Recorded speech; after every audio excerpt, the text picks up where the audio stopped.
Greetings, you guys. So, this is going to be kind of a channel message I was led to share, inspired by the High Priestess or the messages that I've been getting from the High Priestess. So, you don't have to be male or female for this to resonate. You can be either or, it doesn't matter, if that makes sense. So, you can be male or you can be female, and this can still resonate with you. Um, yeah, this message came through quite a bit with the High Priestess, and I just felt led to share it for those of you that are, going through the process of self-love, self-healing. This is for you. So, yeah, for those of you that resonate with this will be about self-love, self-worth, and healing. And for a lot of you that are meant to resonate with this, there's a sacredness to your energy. As a sacred space. So the High Priestess, she sits in the Temple of Solomon, and the Temple of Solomon was created for those who worship God, to show reverence and respect to God. And the High Priestess sits at the gate of that. So you guys, I feel, whether you're male or female,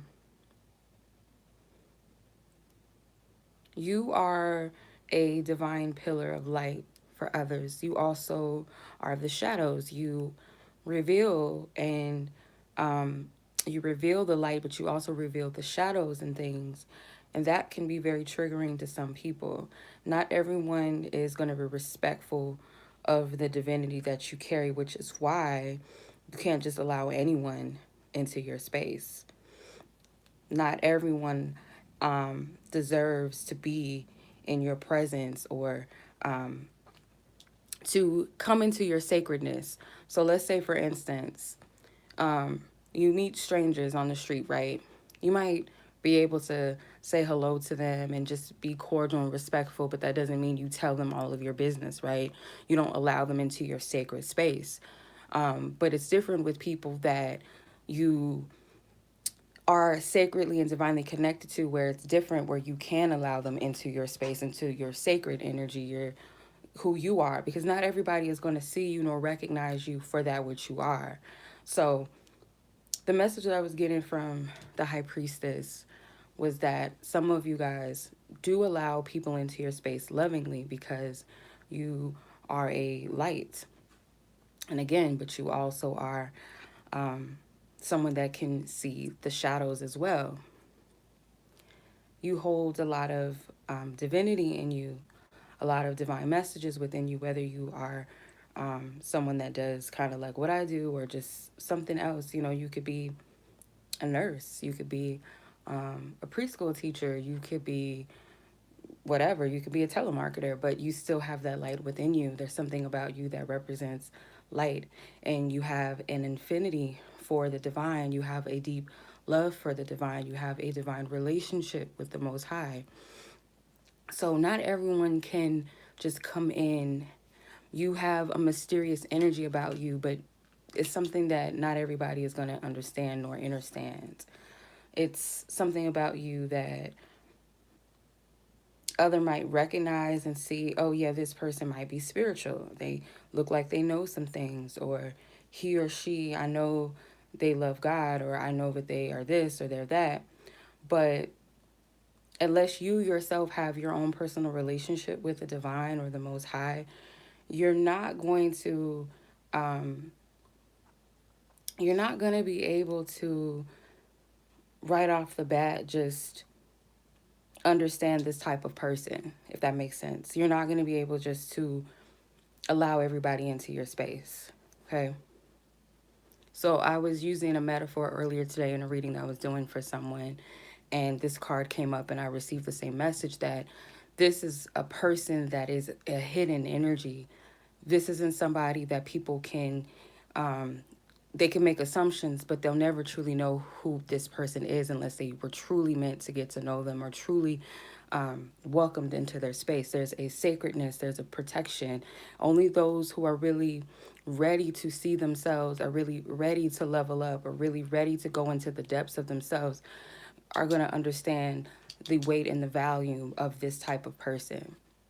If you're someone that does not value spirituality, spiritual things, you have no respect for God or no respect for people that are of the divine, that are spiritual lights, that are givers, you're not going to be able to stay in this presence too long. And if you are the person that is on the opposite side where you represent the high priestess, you have a sacred energy and you just let anybody in your space, in your temple, in your heart, in your mind, into your life, into your body, they're going to take from you or they're going to destroy that temple that you have. So if we're talking about a temple being your energy field or your physical body, you have to be very, very considerate of who and what you allow in your space. So for the example that I was using in the reading, let's say there is a sacred temple that tourists like to visit and go to, but there's yellow tape wrapped all around it, and nobody is supposed to cross this yellow tape. They can only get so close to take pictures, maybe pray and whatever, but they can't go inside of the temple because it's a sacred place. And to prevent people taking things from the church or going in and vandalizing it or something. So just like you, Spirit is saying you have to start protecting your energy where people cannot come in and vandalize your energy. They can't come in and taint it or take what they want from it and show no respect or reverence. Because again, if a person is not on the same vibration or they don't have a divine connection, they're not going to be able to understand you nor see you. They're going to take from you. They may know that there's something about you that they shouldn't be doing this to, but if there's access to it, they're going to go in because there's people, unfortunately, that don't respect other people, that don't have love and reverence for people or for God, period, I should say more so, or the divine within people. So you're not going to be for everybody. Not everybody's going to understand you. Not everybody's going to resonate with you. Not everyone is going to respect you. This woman is a keeper of divine messages, divine light, the keeper of the Akashic. She has sacred wisdom, sacred knowledge. She can see a person before she sees them. And sometimes I feel like for some of you, you kind of just allow people into your space without, checking in and seeing who they are, what they're about. Do they respect me? Can they respect me?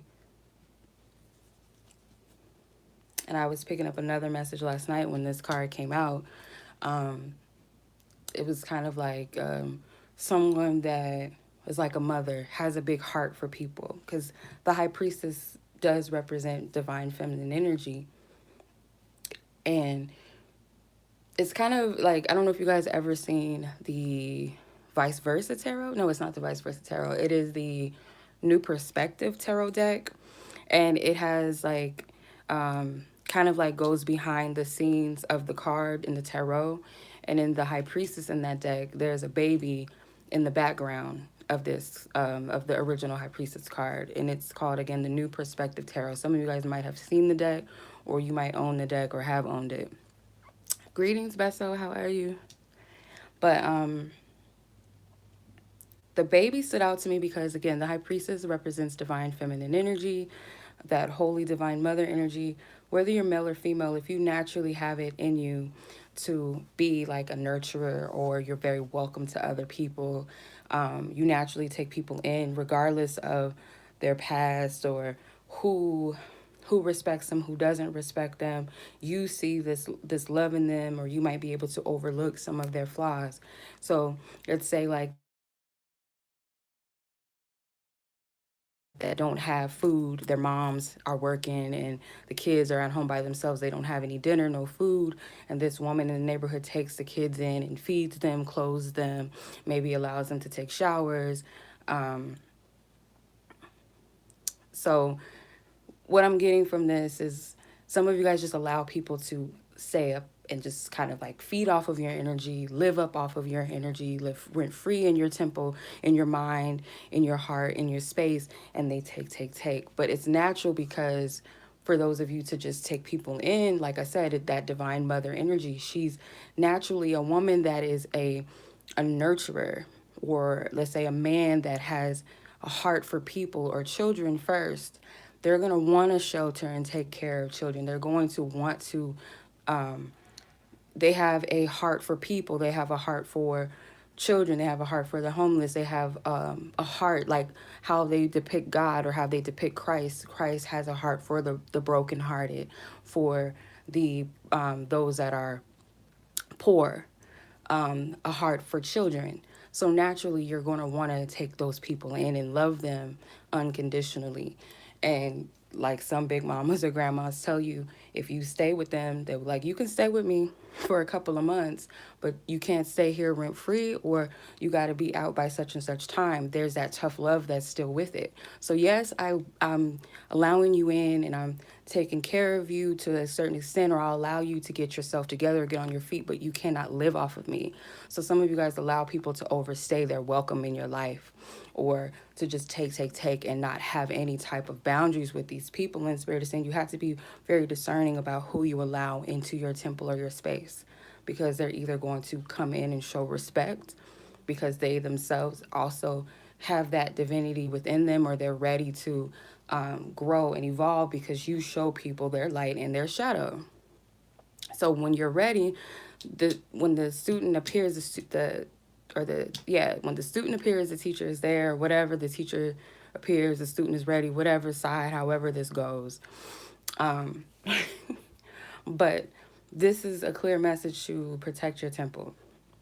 And the way that it was channeled to me is nothing like how I'm getting it right now. Like, it just flowed so much better when I was reading for people, like with this card, and the messages were coming out and how it was coming in. Like, it was flowing. It had its own flow, but now it just kind of sounds a little weird. I can't really convey it in the same way, but hopefully for those of you that understand what I'm trying to say, you get it and you apply it for yourself in some way. So kind of have to keep the temple doors closed and not allow everybody in, because not everyone comes in with good intentions, if that makes sense. And they're not going to be able to fully grasp what you are, because the High Priestess card does represent mystery. It does represent the occult. It does represent the hidden energies of spirituality. It does also represent someone that can be celibate, someone that may be, so some of you guys may be celibate for religious purposes or reasons, or you might be absent or practicing abstinence for a religious purpose or reasoning, or until the right person comes into your life, or you feel like that's that sacred connection with someone enough to share yourself. But you could be also kind of protecting your energy from now on from people, period. You know, not allowing anyone into your space behind the doors of your temple. You're not opening the doors to other people to just come in and take anymore. And it also takes a certain type of energy to even recognize the High Priestess for what and who she is, or who he is. Same thing with the Hierophant. It requires a certain level of understanding to get another person, or to see the divine in another person. How they say namaste. Like, it's not just a saying just to be spiritual and say, oh, namaste, like, or whatever. You have to really be about that. So if you are walking in a divine energy and you have a divine respect for all living things, and you show that respect because you see the God in all people and all things in some fashion or some form, and you have a respect for life and people in this life, you're able to recognize a High Priestess. But if you're somebody that is lower vibrational, you just see this as just another person to, oh, I'm just going to come to them to get some knowledge and some wisdom. Oh, Spirit just gave me another little download. For those of you that like to take advantage of spiritual light workers, whether it's tarot readers, whether it's prophetic voices, that, you know, people that don't use the tarot, maybe they just get guidance, or mediums, or spiritual healers, you take advantage of those people's gifts, or you might have experienced people taking advantage of your gifts because they see you as a gumball machine or a magic 8-ball where they can just shake it up and see what you're going to say or tell them what they want to hear. They have no respect for spiritual things, and spiritual vessels. So it's easy for people to just walk up to this high priestess and think she's going to tell them what she knows from that book without having any respect. Again, she sits in the temple of Solomon. If you're familiar with the Temple of Solomon in the Bible, again, it was a temple that Solomon, as paying his respects to God, from his love of God, he created a temple of worship for God. So a person that is a light worker and is working for the divine, the most high, and people come and all they see is a woman with a book to tell them their future, to tell them their akashics, or show them, you have to be ready for the journey. You have to be ready with what comes with that. So I don't know why Spirit's giving me the scripture. It's a scripture in the Bible. It says, not to cast your wisdom or your pearls against swine. And swine for me, symbolically, swine or pigs represent unclean spirits. So your pearls being your wisdom, you shouldn't just be telling or giving because not everybody is going to understand it, or especially if their souls or their spirit is not right, or they're not in the space to reciprocate it. Not everybody is going to be able to understand the high priestess, like I said. The high priestess is the keeper of knowledge and wisdom. She is one of the doors that the fool on his journey, he faces. He meets the high priestess. He goes into the temple, then he meets the Hierophant, which is the Pope, the spiritual teacher. Then after the spiritual teacher, he's met with the journey of choices in the matters of the heart and soul, which is the lover's journey, and so on and so forth. So the high priestess is pretty much the sacred door.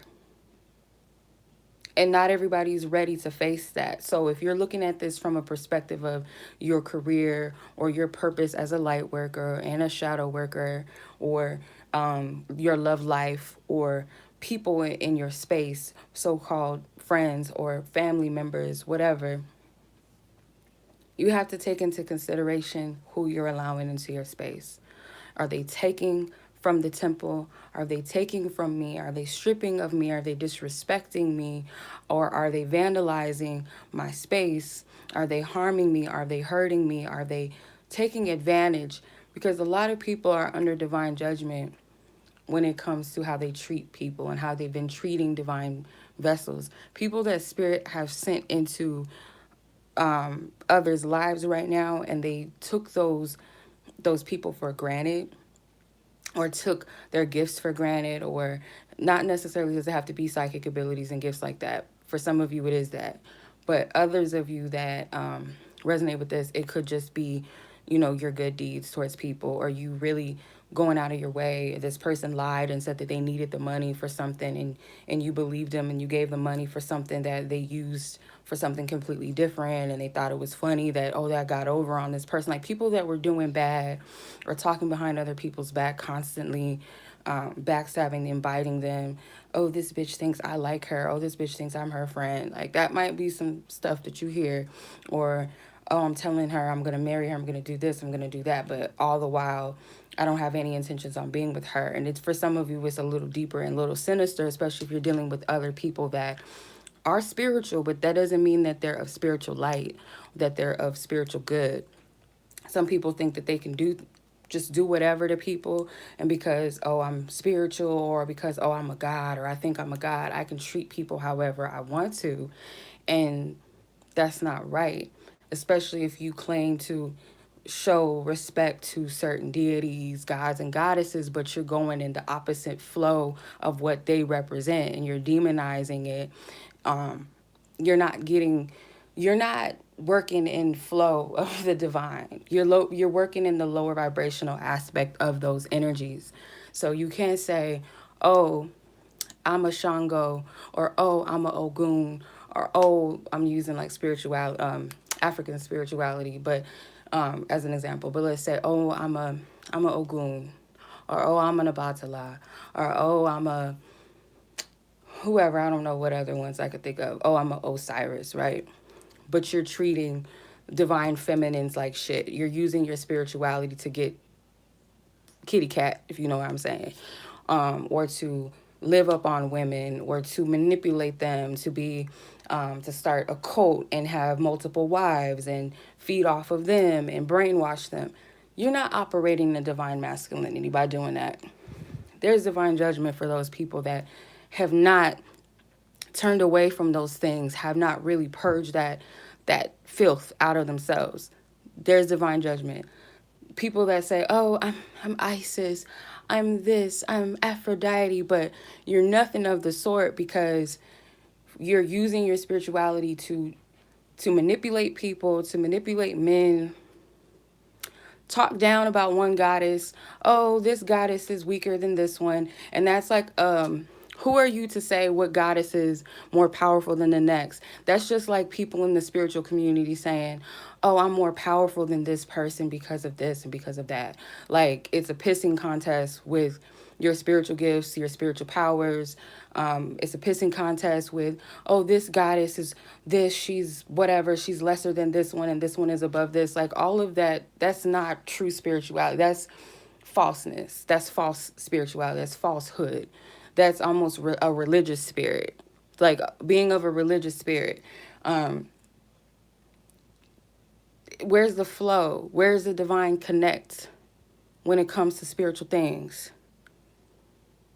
Oh, Yemoya is not the original mother. Isis is, and she's this, but y'all use it when it's convenient for you. So just like in the spiritual community, we can recognize each other's powers and our gifts differently. Like, yes, some people might project a lot of energy and project to be certain things that they are not. Just as in the church, and that's why I left the church. It's one of the reasons why I stopped resonating with going to church at a young age, because it was always, oh, I want to get under the first lady or the pastor. I want to be their favorite. I want to do this. Oh, I got to have a title in the church. I got to be this. I got to do this. Rather than it being about paying your respects and reverence and seeking your healing and your praise and your worship of your divine, of your God. You go in and you're looking to compete with the next person, the next man, the next woman. Like, where's the God in that? What is that? So some people leave church and then they go into spirituality and it's the same shit. It's a pissing contest. Who's more powerful? Who knows more? Who can out-talk the next person?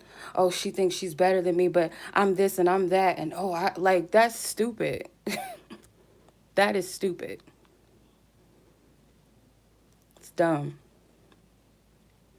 Instead of recognizing, oh, this is a goddess, she's a goddess, oh, he's a god, he's this, or I can recognize the energy, the divine in you, I can see the divine in me.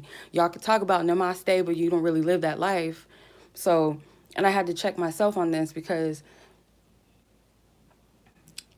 I had to make sure that am I properly judging people, like, not judging like that, but yeah, am I actually judging a person, or am I assessing the person as I'm seeing it in divine eyes, or am I passing judgment on people? Because I felt like in the past I kind of participated in, you got to be careful with gossip. You can be a part of gossip and not realize you're gossiping or you're being a part of that. So I had to catch myself with that. I can see things in people, and if I'm properly assessing it in a divine way and I'm calling the energy out, not so much the person, that's different. But in the past, I found myself passing judgment on people and participating in other people doing it. So you got to be careful of that too. And I didn't feel right when I would do it. I'd be like, no, I'm good. I don't want to do all of that. You got to be careful of that energy too. So is a difference between a healthy assessment and seeing what you see within a person, because you have to have that discernment with dealing with people. But when it becomes a bashing session, because everybody is human, even those that don't have as much spiritual awareness or knowledge as you do, they may not have a full understanding of spiritual things, or they might not be at the same level of understanding as you are. And we have to have compassion for that. And some people, their spiritual energy, how they operate in spirituality may be a little different. So, excuse me. So, some people will judge a woman that has tattoos or wears wigs and say she's not spiritual because she doesn't have dreads or she doesn't have an afro, she's not walking around with the ankh, or this Caucasian girl, she's not walking around with crystals and wearing tie-dye, so she's not spiritual, but she's wearing makeup, she has a full face of makeup. Her gifts, she got gifts and she's helping people with those gifts. It's like in church where people would say things like, oh, you can't come in the church like that, you're not showing respect. And it would be, let's say, a man that comes in with baggy jeans and a tall tee. Yeah, you should show up in church respecting yourself, but y'all say come as you are, come as you truly are, because it's not about the physical, it's about the soul, it's about the spirit. Some of y'all coming in with these church hats, that outfit that costs over $1,000, and you go home and you're doing filthy things that you were just judging the next person for. So it's like the spiritual community is very similar to religious spirits. And people think that because I talk about spirituality and religion, that makes me religious. It's not. It all goes hand in hand. But the religious spirit is the lack of the divinity in it, the lack of respect for God and people of God, or the people that walk in that energy and that light, taking advantage of it or passing judgment when you yourself have things that you need to work on. And we all do. We all do. So, long story short, it's not going to be for everybody, but I really feel like, especially for those of you that are spiritual workers that really do this out of the kindness of your heart. And no, there's nothing wrong with being compensated for your work. Know your worth. If somebody wants to invest in you, your gifts, because ultimately what they're doing, and shout out to my birthday twin. I have two birthday twins. I have a guy birthday twin and a girl birthday twin. It's funny. One's younger. The guy's younger than me, and the girl's older than me. It's interesting. Anyway, she said something that stood out to me. She was like, "No, you're not charging your worth," and people that charge, we can't really judge. And I feel like, especially if someone really earnestly has a heart for people and is using their gifts for the right reasons, you're not just investing in that person that you're receiving a reading from or spiritual cleansings or work from. And some people, you got to be discerning, because yeah, they do use money to rape people and rip them off spiritually, rape them and financially rip them off. But there are people that really charge their worth, and you're not just investing in that person, but you're investing in yourself, because whatever work you're getting done or whatever guidance you're getting, if I would say take readings, we have to say that it's for entertainment purposes, because we are not responsible for what people do with these messages. But for your own personal spiritual hygiene and your own spiritual growth, you should only be paying for readings or cleansings or whatever, or meditations or counseling sessions with people that you trust, with your energy, that you're going to find help for yourself. You're seeking soul growth, whatever your purpose in receiving spiritual help and spiritual work. So when you invest in those people, their services, you're really investing in yourself and those intentions that you set. So if you're going to get spiritual cleansings from someone, you're investing in your spiritual wealth and health for someone to help you and assist you with cleansing your energy, cleansing your spirit, or going to a divine or spiritual counselor, because they're helping you to renew your mind, renew your heart, to start fresh, start over, or to help with an addiction. Or if you get a reading, you're trying to find clarity. What should I do about this? I earnestly want to know what my next step is. What should I be doing in life? Or is this person of my highest good? Because I'm really ready to hear the answer, and I'm ready to make whatever decision I have to make. So you're not just going just to get some quick little bubble gum, shake the ball answer for something. You earnestly need help.